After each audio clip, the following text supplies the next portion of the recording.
Council General. I'm Bob Karr, Project 120 President.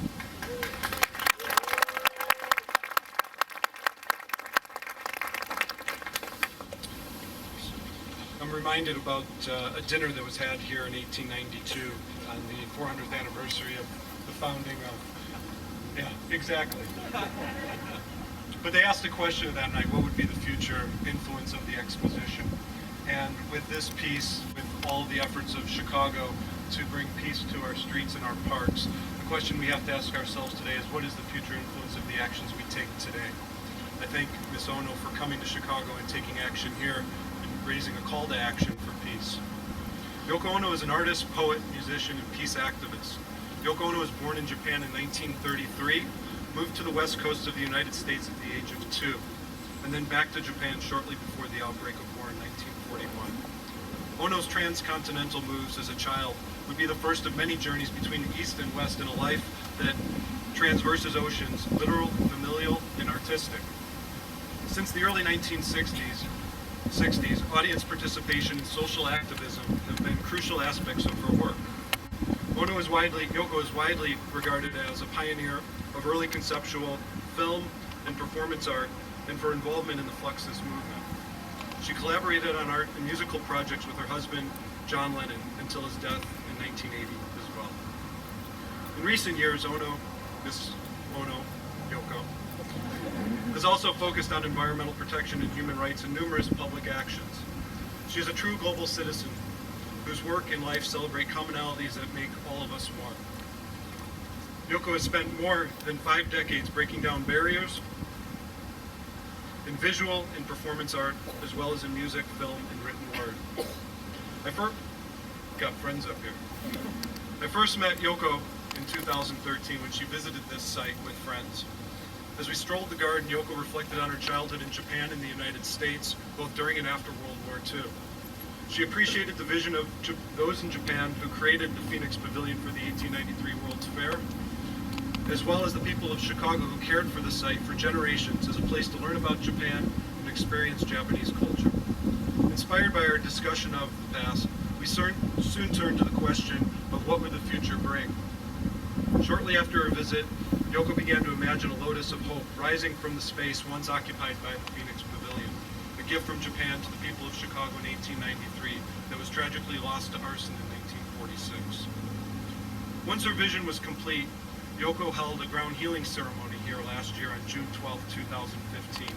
Her vision was for the sky to land here, cool it, and make it well again. Sky Landing has 12 smooth petals, but to commemorate the ground healing, Yoko created a 13th lotus petal, entitled Mended Petal, that is symbolically repaired in the Japanese tradition of kintsugi. Mended Petal will be dedicated at the Art Institute of Chicago tomorrow, where the remnants of the Phoenix Pavilion are preserved and on display today.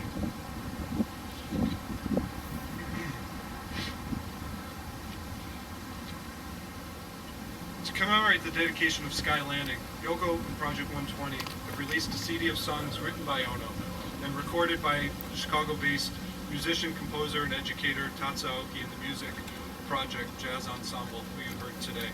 The song was Rising. The collection of Yoko's music tells a story about the complexity of humanity and our ability to both create and destroy.